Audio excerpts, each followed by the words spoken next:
নমস্কার, বিদিশার দিশা চ্যানেলে সবাইকে স্বাগত।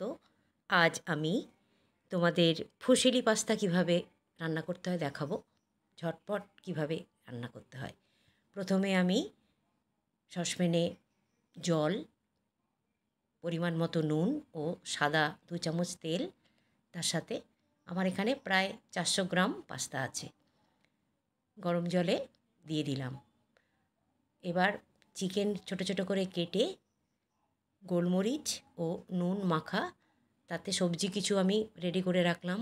গাজর, ক্যাপসিকাম, বিন, কাঁচা লঙ্কা, রসুন আর পেঁয়াজ।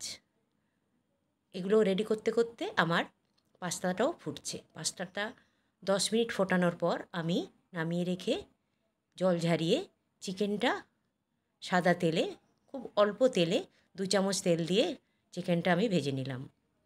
এরপর আমি কড়াতে অল্প তেল, সাদা তেল দিয়ে সমস্ত কাটা সবজিগুলো ভেজে তার সাথে tomato sauce, red chilli sauce, soya sauce, পরিমাণ মতো নুন দিয়ে হালকা আঁচে ভেজে নিলাম।